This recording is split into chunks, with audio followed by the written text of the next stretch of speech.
Alors, on revient sur la sortie du ministre de l'administration territoriale. Certainement, vous l'avez suivi, cette sortie, ou vous l'avez lu quelque part. Je vais commencer par vous, Serge Gauthier, le ministre qui fait une tournée à travers le pays, s'arrête à Douala et parle de l'initiative de coalition de l'opposition. Quelle est votre analyse? Je dois déjà vous avouer que je ne l'ai pas écouté parce qu'il n'est pas la priorité. La priorité, ce sont les électeurs et le changement, le dégagisme qu'il y a. Mais il parle d'un sujet qui vous préoccupe, qui préoccupe votre candidat et tous les autres. Je suis désolé, il y a deux organes qui s'occupent des élections au Cameroun, et l'ECAM et son conseil électoral, et le conseil constitutionnel. Le ministre de l'administration territoriale a un seul but, c'est de nous financer, de nous donner les 30 millions qu'il doit nous donner. Et pour le reste, s'arranger à ce que ses sous-préfets et ses préfets et ses gouverneurs nous laissent mener notre campagne dans les règles de l'art. Le reste n'est que distraction, diversion et inutilité. D'ailleurs, vous devez passer à la caisse à partir de lundi. Voilà, donc un financement public qui ne doit souffrir d'aucune complication, nous d'aucune distraction ou d'aucune difficulté. Voilà son but. Il s'arroge un ensemble de missions, d'attributions qui outrepassent ses compétences et ses prérogatives. Il se permet de dire, de rappeler que la légalité, il n'est ni juge, ni magistrat, ni enseignant de droit. Et c'est toujours ce zèle qu'il y a dans ce pays où les gens, parce qu'ils ont des fonctions, se permettent n'importe quelle liberté. Il fait une tournée sur les questions sécuritaires. Oui, le rapport entre la question sécuritaire et la coalition des partis de l'opposition ou des partis politiques. Quel est le rapport légal en matière de menaces pour la sécurité? Nous sommes en période électorale. Il a demandé aux gens d'avoir un comportement responsable, un discours responsable, des attitudes responsables. Mais il ne peut pas m'empêcher, nous sommes 5 sur le plateau. Si nous décidons de nous mettre ensemble, en quoi est-ce qu'un ministre peut nous empêcher de le faire? Puisqu'il n'y a aucune disposition légale qui interdit à quelqu'un ou à un groupe de partis politiques de se mettre ensemble, même si il a rappelé que ces 12 candidatures... Et que les bulletins ont déjà été imprimés. C'est clair, c'est connu que dans le processus parce que la coalition, c'est le fait de se mettre ensemble pour augmenter les chances. Dans le processus de l'augmentation des chances, on peut décider de coaliser avant le bulletin à tirer, ou même de coaliser après qu'on a le bulletin à tirer, parce que le bulletin à tirer signifie que l'ECAM, qui organise les élections, a déjà commencé à engager les ressources financières et ne peut plus vous rembourser.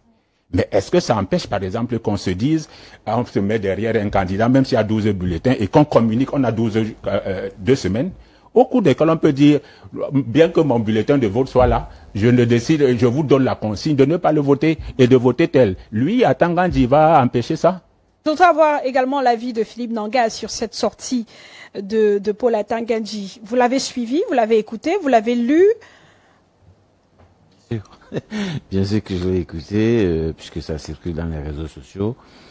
Oui, que j'ai d'ailleurs réagi personnellement sur ma page en interpellant Monsieur le Président du Conseil électoral, n'est-ce pas, à rappeler le ministre, n'est-ce pas, les dispositions légales qui encadrent l'organisation des opérations électorales au Cameroun. C'est malheureux de revenir sur ça parce que nous avons déjà plusieurs fois attiré l'attention du président de la République sur les comportements de ses collaborateurs qui ne nous aident pas du tout, qui n'aident pas beaucoup d'autres institutions. Vous savez, l'élection Cameroun, à sa naissance, était déjà un organe qui posait beaucoup de problèmes. Et nous avons été parmi les organisations qui avaient alors décrié, n'est-ce pas, la mise en place de cet organe dont le process était quand même à questionner. Mais je dois avouer, puisque je suis quand même depuis plusieurs années, n'est-ce pas, les activités de cette institution, en tout cas, le président actuel fait de gros efforts pour voilà, donner une image plus ou moins positive à cette institution, même si elle reste quand même entachée de beaucoup de soucis. Mais je pense qu'il y a un acteur qui augmente, n'est-ce pas, le caractère questionnable de cette institution-là, et même la suspicion autour de cette institution-là, c'est malheureusement le ministre de l'administration territoriale qui s'immisce de manière très irrégulière, n'est-ce pas, dans l'activité, n'est-ce pas, réservée au Conseil électoral et à la direction générale des élections. Et là, cette sortie malheureuse qui non seulement remet en question l'engagement du président, parce qu'il y a quand même une grosse contradiction entre ces propos du ministre qui déclare que le président s'engage, a dit qu'il veut des élections paisibles, transparentes et tout, et vous avez quand même le même ministre qui donne des injonctions à des futurs probables présidents.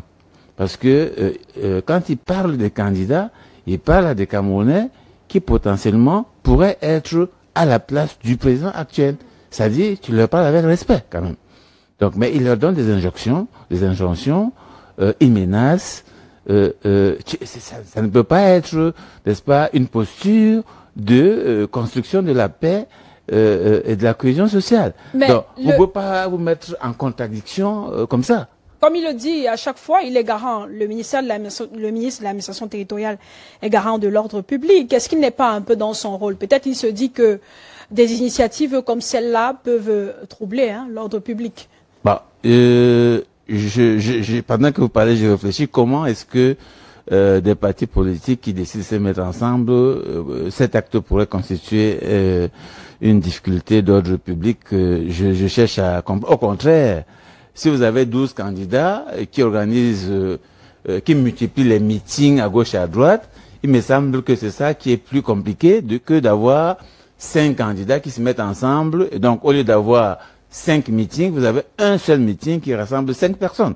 Il me semble que si le ministre voulait plutôt encourager, n'est-ce pas, la préservation de la paix et la cohésion sociale, il devrait encourager les partis politiques à dire, plus vous êtes nombreux, plus ça va être compliqué pour moi de contrôler, d'assurer votre sécurité. Je vous encourage à vous mettre ensemble, comme ça, moi, j'ai moins de travail à assurer la sécurité de plusieurs personnes. Mais il favorise plutôt la démultiplication du travail sur le terrain. Je ne suis pas sûr que la police et la gendarmerie soient du même avis que lui, parce que à la réalité, si les gens se mettent ensemble, ça donne moins du travail à la police qui n'aurait pas 12 000 meetings à suivre parce que les gens se sont mis ensemble donc pour communiquer au même moment. Ça, c'est une chose. L'autre chose, c'est que c'est pas sa prérogative. Après, les thèmes qu'il utilise, il parle de idées du quartier. Ça, faut faire référence aux idées de coalition, aux initiatives de coalition. Alors, est-ce que ce genre de langage, c'est constructif de la paix, de la cohésion sociale? Mais il est coutumier du fait, en même temps. Non, je pose la question, si c'est des propos qui aident à construire un environnement de paix, de transparence, d'équité, non, je pense pas. C'est à la limite une insulte à l'endroit des personnalités qui se sont engagées, parce que, figurez-vous, s'engager, n'est-ce pas, dans la course pour la présidence de la République d'un pays, ça n'est pas donné à tout le monde. Il faut avoir de la hauteur, il faut avoir de la qualité. Et donc, vous ne pouvez pas penser que des gens comme ça, on est 30 millions, et vous avez 12 personnes qui ont pris l'engagement de dire, moi je peux diriger le Cameroun, et vous traitez leurs idées de quartier. Je pense qu'il y a un souci, il y a un gros souci d'ailleurs, parce que nous aussi, nous travaillons pour la préservation de la paix et la cohésion sociale. Nous avons d'ailleurs des ambassadeurs qu'on a formés, qu'on a appelés les ambassadeurs de la cohésion sociale et la démocratie, qui sont sur le terrain pour essayer de justement empêcher que les gens tiennent ce genre de propos qui peuvent être de déclencheurs de conflits. Et ça m'inquiète quand ça vient du ministre qui a la responsabilité d'assurer la paix, d'assurer justement l'ordre public. Parce que son travail, c'est justement d'assurer l'ordre public. Assurer l'ordre public, ce n'est pas contre le public. C'est au bénéfice du public. Or, si vous attaquez le public pour lequel vous êtes payé pour assurer leur sécurité, il y a déjà un problème. Annette Tanga, vous êtes communicante du Rassemblement démocratique du peuple camerounais. La sortie du ministre de l'administration territoriale prête un peu à confusion. Là, lorsqu'on l'écoute, c'est véritablement le MINAT qui s'exprime ou c'est le militant du parti? Parce qu'il parle des affaires des candidats à l'élection présidentielle. N'oublions pas que lui-même est cadre du parti, du RDPC, notamment dans la région du Nord-Ouest. Son candidat est le président sortant, le président de la République. Est-ce qu'on n'a pas ceux qui estiment qu'il est plutôt dans la posture du militant du RDPC, n'ont pas un peu raison? D'abord, je voudrais dire que le ministre de l'administration territoriale, il est dans son rôle. Quand j'ai dit cela, il assure, il appelle, il interpelle, parce que quand il fait ce genre de sortie, il interpelle les différents acteurs à plus de responsabilités. Parce qu'il faut noter que il y a beaucoup d'égarements. Il y a beaucoup d'égarements. Donc, il appelle à plus de responsabilités parce qu'il faut toujours maintenir la paix avant, pendant et après les élections. Parce que s'il n'y a pas la paix, ça ne servira à rien. Donc, il faut qu'il, entre parenthèses, entre guillemets, il tire les oreilles de tout ce qui pourrait se laisser aller à de comportements répréhensibles. Donc, je pense que, pour ma part, il est dans son droit. Il joue son rôle en tant que ministre qui doit assurer justement le maintien de l'ordre public.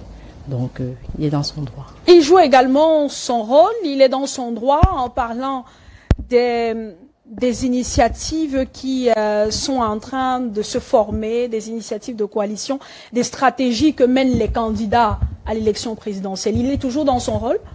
Vous savez, par rapport aux coalitions, les partis dits de l'opposition essayent tant bien que mal de coaliser. Bon, de toute façon, mieux vaut tard que jamais. Maintenant, si le ministre a tenu des propos que peut-être l'opposition a trouvé, des propos qui sont inadéquats, bon, mais de toute manière, les propos, le contexte dans lequel il s'est exprimé, il est clair. Il faut garder la cohésion, il faut être responsable. Il appelle les acteurs à être plus responsables en fait. Parce que le 12 octobre, c'est un scrutin très important pour le peuple camerounais. Donc on ne part pas, c'est pas un jeu, on ne va pas jouer. Donc il faut que chacun soit conscient de ce qu'il va faire là-bas. Donc je pense que c'est dans ce sens que allaient les propos du ministre. Mieux vaut tard que jamais, ce sont vos propos. En le disant, est-ce que vous n'êtes pas en train de contredire plutôt le ministre de l'administration territoriale? Parce qu'il a dit concernant ces initiatives-là, il se fait tard. Vous savez, le ministre a dit qu'il est tard. Bon, dans sa sortie, il était tard pour lui. D'après lui, il est tard. Mais maintenant, bon, il vaut mieux que chacun se tienne parce que depuis que l'opposition essaye de coaliser, il n'y arrive pas. Peut-être aussi c'est dans ce sens qu'il leur dit que, bon, puisque vous n'y arrivez pas, il est temps d'arrêter les frais. Mais maintenant, étant donné que le contexte politique est incertain, donc c'est pour ça que moi je pense que mieux vaut tard que jamais. C'est-à-dire que par exemple, tout peut sortir, tout peut arriver en fait. Tout peut arriver. C'est une injustice. En fait, il leur demande, il les exhorte à être un peu plus responsables. Maintenant, on ne peut pas toujours, on va pas toujours. C'est-à-dire que on voudrait bien contrôler l'action des uns et des autres, mais donc à la fin de la journée, il pense que si, d'après lui, bon, je veux pas entrer dans sa psychologie, dans sa tête. Je suis pas ministre, je veux pas entrer dans sa tête, mais je pense que après l'analyse, que quand il demande aux uns aux autres de rester, sur la base de n'avoir pas pu coaliser avant, de prendre des mesures, c'est parce qu'il veut éviter justement que ce jour du scrutin, que les choses aillent à votre lot. Pierre Djokwa, il est tard pour penser à désigner un candidat consensuel, pour penser à s'unir. C'est ce qu'a dit le ministre de l'administration territoriale. Est-ce qu'il a effectivement tard de le faire? D'ailleurs, le groupe de Fumban auquel appartient le PAL notamment son président, Majesté Bedigui, et le candidat Ate Kissetap Caxton ne s'est pas encore prononcé à propos. Oui, vous parlez de retard. Je ne pense pas que c'est fait tard. Même le 11, les candidats peuvent s'entendre à une coalition.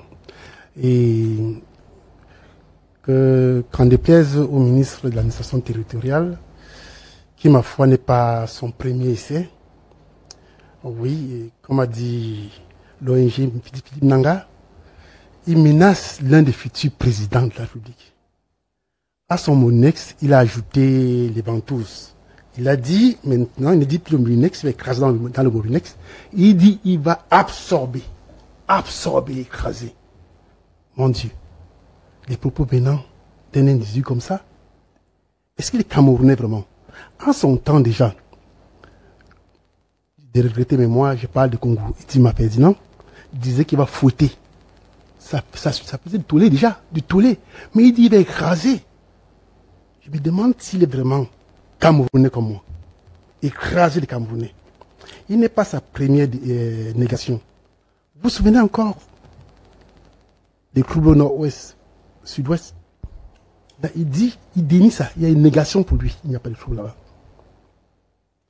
Pour un ministre qui représente un chef d'État qui s'est fait passer sur le plateau international comme un commandeur de paix. Il commande la paix. Son ministre qui est censé assurer la sécurité des Camerounais dit qu'il va absorber et écraser dans son moulinex ces Camerounais-là. Vraiment, je suis très déçu. Le PAL prend ça d'une manière... c'est décevant en tout cas, c'est très décevant. Y aurait-il un sous-entendu derrière ce message sur le déroulement du scrutin notamment? Je ne suis pas devin pour savoir qu'est-ce qu'il y a, s'il y a un sous-entendu. Je ne suis pas devin. Mais toujours est-il qu'en tant que militant du RDPC, il s'en prend mal. Il n'a qu'à faire sa campagne dans les règles. Je ne vois pas en quoi la coalition. Jeune. Il est bien vrai, il a dit qu'il va faire les bulletins, les 12 bulletins, les 12 lots de bulletins pour chaque parti. Qu'il les fasse. Nous, partis politiques... C'est Elekam qui le fait. Oui, d'accord. Et qui l'a déjà fait. Il l'a déjà fait. Bon, je ne sais pas justement, comme disait Onalena, je ne sais pas pourquoi il s'est substitué à Elekam, parce que c'est que Elekam, Election Cameroun, a deux grands démembrements, le conseil électoral et la direction générale des élections. Je ne sais pas quel poste ou bien à quel rôle il joue dans ces organisations d'Election Cameroun. Donc, ce n'est pas la première fois, à Tangandi, il remet ça, Jacques Fou, il remet. Vraiment, à la longue, je ne suis pas devin, comme je dis tantôt, je ne peux pas me prononcer sur ce qui... Tout à l'heure, vous parliez du militant du RDPC qui s'est exprimé. Vous estimez qu'il est plus dans la posture du militant que celle du ministre? Il est dans la posture du militant. Et quel militant? D'un Pierre et militant. Parce qu'un militant d'un parti politique, je respecte tous les partis politiques, comme le RDPC, ne doit pas tenir de pareils langages. C'est injurieux. C'est provoquer la paix. Alors que le chef d'État dit qu'il demande, il est commandeur de paix. Ce n'est pas donné. On a quand même, bien qu'il soit également militant d'un parti politique, on a quand même un ministre de l'administration territoriale qui se prononce sur l'affaire de coalition. Est-ce que ce n'est pas l'opposition elle-même qui a donné les arguments au ministre de la critiquer? Parce que jusqu'à aujourd'hui, les candidats ont du mal à s'asseoir et désigner le candidat consensuel tant attendu par les Camerounais et les électeurs. Je veux demander à ces ministres, est-ce qu'il y a un cadre normatif? Il y a la loi, il y a une loi qui régit les coalitions. Je sais pas. Et en quoi ça le concerne, la coalition? Ça le concerne au fond. Et justement, je pense pour ma part que si l'opposition avait trouvé un candidat consensuel, un candidat unique, comme on dit, il aurait tout fait pour torpiller ce candidat-là. Je n'imagine pas pour quelqu'un qui pense absorber un être humain, il est écrasé dans un moulinex. L'opposition avait un candidat très tôt. Elle avait trouvé un candidat consensuel plus tôt. Il aurait ce candidat-là, je ne sais pas ce que lui serait arrivé. Donc, je pense que l'opposition n'est pas tard, même au soir du 11 octobre. Je voulais vous dire, l'opposition a des capacités. Il peut avoir des consignes de vote. Si vous prenez 12 bulletins, on dit, il y a tel bulletin que vous devez mettre dans l'urne. C'est une consigne et ça marchera. C'est ça. Serge Gauthier-Onanina, ça nous permet de faire le point de l'initiative de coalition engagée par certains candidats à l'élection présidentielle. Jusqu'ici, il y a un seul candidat qui a été présenté comme le candidat consensuel, bien que la démarche ayant conduit à sa désignation fasse polémique. On attend toujours le candidat qui viendra de l'initiative du groupe de Fumban, avec la sortie du ministre de l'administration territoriale qui dit qu'effectivement, il y aura 12 candidats le jour du vote, parce qu'il y a 12 bulletins de vote correspondant à chaque candidat qui seront présents dans les bureaux. Est-ce que là, le membre du gouvernement n'a pas un peu raison? Est-ce que l'initiative visant à désigner un candidat unique n'est pas en train on va dire quoi, n'a pas échoué, en français facile? Lorsque le gouvernement prend souvent une décision, il nous demande notre avis. Je m'en fous s'ils ont raison, ou s'ils cherchent à ce qu'on ait raison ou pas, je m'en contrefiche et je demande aux populations, aux électeurs de se foutre de ça. Parce qu'on n'a pas de leçon, de raison à leur donner. C'est-à-dire qu'il faut rendre aux gens, c'est quand on met l'accent sur quelque chose qu'on lui donne de l'importance. Et vous, les journalistes, vous entretenez ça. Madame, le scrutin, c'est le 12 octobre. Nous ne sommes pas le 12 octobre. Il sera tard le 11 octobre à minuit.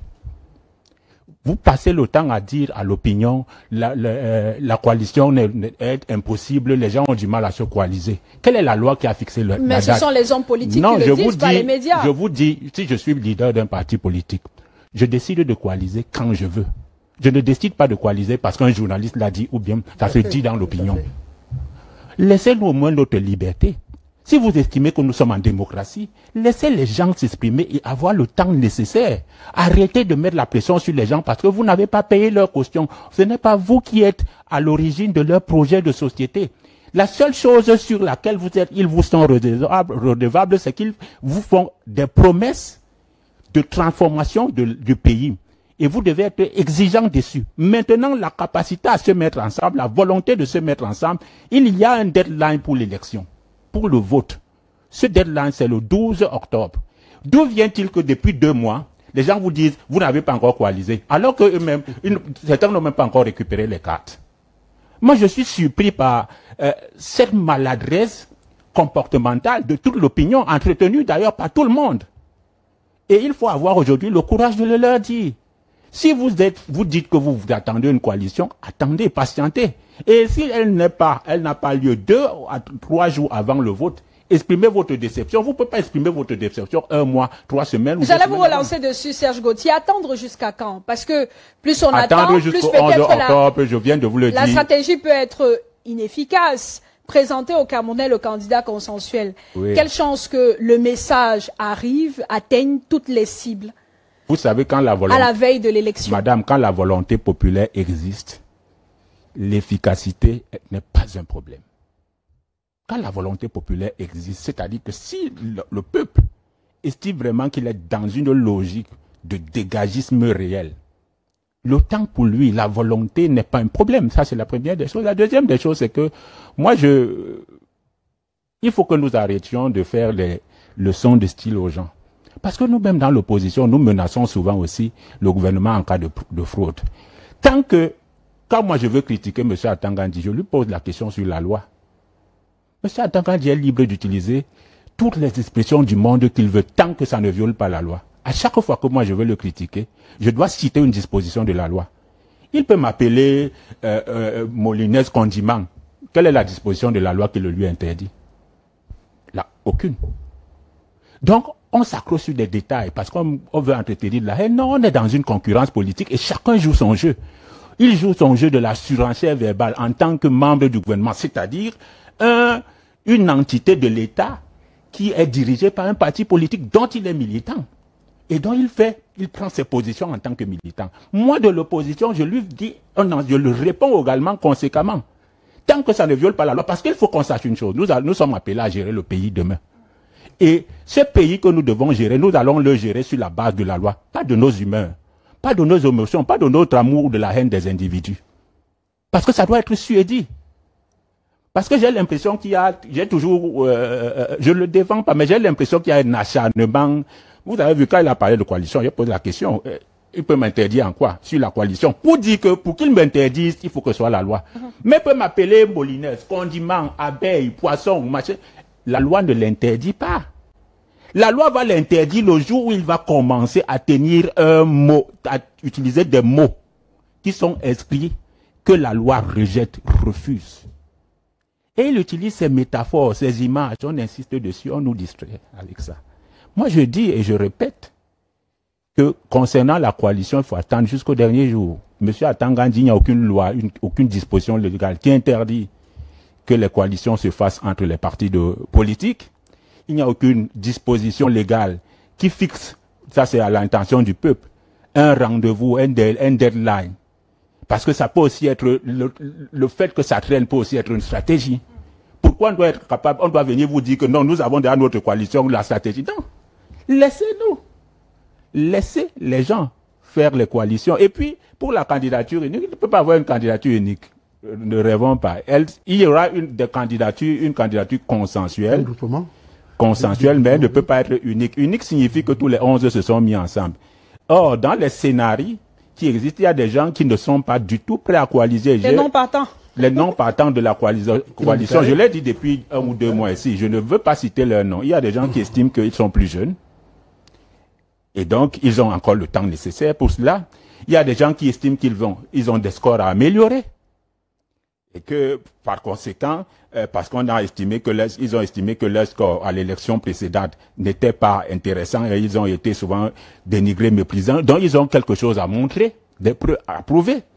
Et il y a ceux qui estiment qu'il faut forcément maintenant se mettre ensemble parce que sur la base d'un certain nombre d'indicateurs sur la durée, depuis 1992, on a démontré que Paul Biya est difficilement battable lorsque les gens vont en rang dispersé. Mais si la coalition est tirée par des poids lourds, 3 ou 4 poids lourds accompagnés par 2 autres leaders ou 3, c'est largement suffisant. Et là, maintenant, il faut convaincre le peuple sur parce qu'on peut faire une coalition et maintenant il se pose un problème de la crédibilité du leadership. Et c'est pour cela que l'argument de n'importe qui, non. Il faut mettre d'abord le diable. Parce que le danger c'est quoi? Et moi j'insiste, j'étais sur un plateau, on nous disait faut mettre les projets les programmes et les projets de société à côté. Je dis que c'est une escroquerie. Il y a 2 escroqueries qui concernent la coalition. La transition. Elle n'existe nulle part dans la Constitution. C'est une escroquerie. Je le dis à Mondiovision. La transition est une arnaque. Pourquoi c'est une arnaque? Dès que vous votez, la Constitution camerounaise dit qu'on vote pour 7 ans. Vous ne pouvez pas vous asseoir au quartier et vous venez, sauf si vous refaites la Constitution après. Parce qu'il y en a qui proposent justement des transitions de 3 ans, 5 ans. C'est de l'arnaque pour la raison simple. Quand vous faites une observation sur le champ politique africain, combien de personnes qui ont occupé le pouvoir sur la base de transition, écrites même de combien encore ont respecté. Ils ont nommé des premiers des gouvernements, ils les ont mis mal à l'aise. Le gouvernement, le premier ministre et tous les membres du gouvernement qui n'étaient pas d'accord avec lui ont été obligés soit de démissionner, soit de rentrer dans l'opposition. Et les plus gentils sont allés en exil et quand il a été méchant, les a mis en prison. Vous comprenez? Donc le même monsieur qui vous dit, je viens faire une transition de 3 ans, il est déjà président de la République, il a l'armée, il a la justice, il a l'administration avec lui. S'il dit, je ne change rien parce que la Constitution dit ça fait 7 ans, vous faites quoi? C'est pour ça que je dis que la transition, j'entends les gens le dire depuis des mois. Je ris.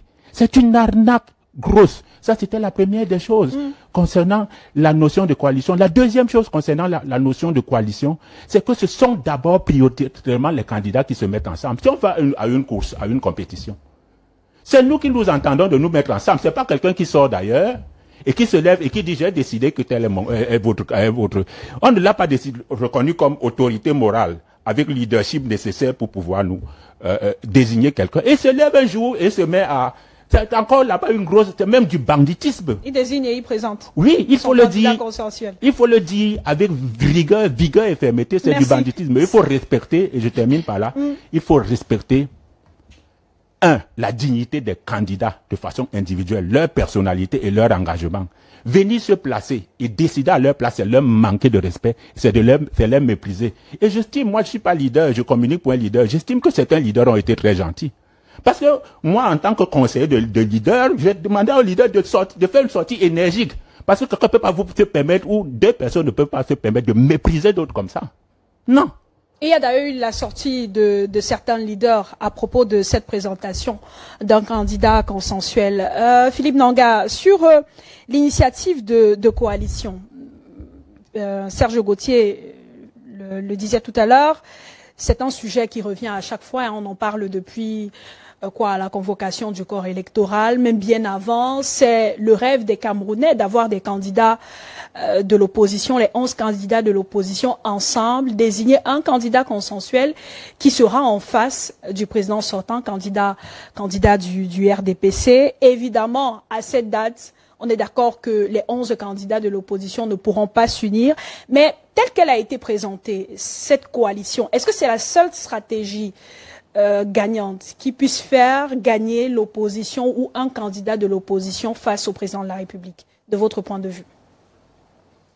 La question de la coalition en termes d'efficacité ne se pose pas, puisque même le président actuel fait toujours des coalitions.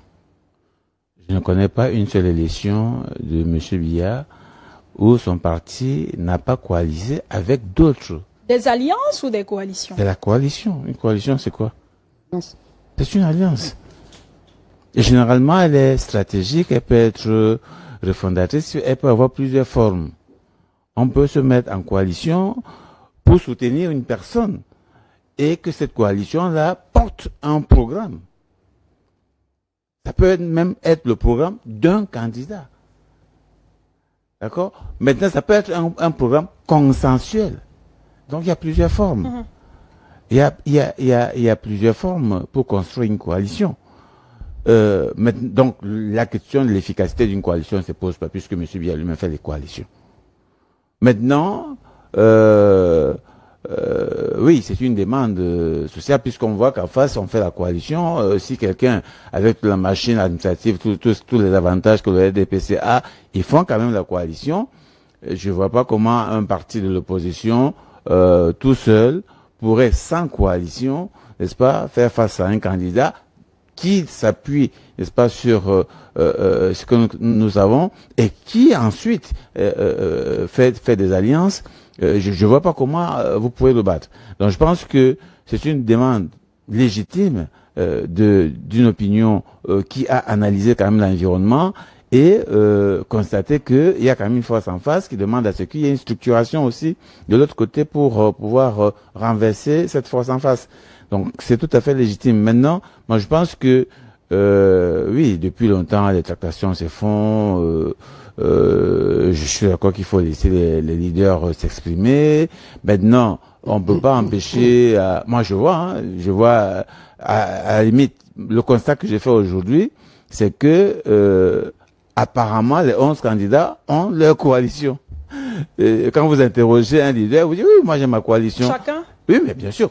Bah, vous êtes journaliste. Hein. Mais tout le monde a la coalition. Et tout le monde dit ah moi j'ai la coalition, ils prennent des photos avec soit des associations, des syndicats, des artistes. Voilà. Donc chacun a une coalition. Maintenant, qu'est-ce qui est coalition, qu'est-ce qui n'est pas coalition, je sais pas. Donc on peut pas empêcher un candidat de dire je suis coalition. D'autres ont dit un candidat consensus parce que ils ont proposé quelque chose, quelqu'un a accepté, ils ont dit ok, il y a un consensus autour d'une idée. L'idée d'une transition. Ils ont présenté les conditions. Voilà, donc non, la condition c'était d'accepter une période de transition qu'ils ont appelée une période de refondation des institutions. Et puis il y a un qui a accepté, c'est pour ça qu'ils disent il a accepté le consensus, c'est-à-dire de mettre de côté un programme parce que toute analyse faite, et même quand j'ai regardé, nous sommes en train de travailler sur les programmes des partis politiques, hein, dans le cadre des programmes que nous avons avec les jeunes, on a scruté, donc j'ai scruté ceux qui ont les programmes, parce qu'il y en a qui n'ont même pas de programme jusqu'ici. Donc, on a scruté, on voit bien qu'il y en a beaucoup d'ailleurs qui inscrivent dans leur programme, n'est-ce pas, une sorte de transition, c'est-à-dire une période pour faire la refondation du système avant de se projeter sur la résolution des vrais problèmes, parce que il faut reconnaître que le Cameroun est dans une situation, je ne sais pas comment la qualifier, tellement compliquée, qui demande quand même à ce que la première action soit de s'arrêter un moment et de remettre à plat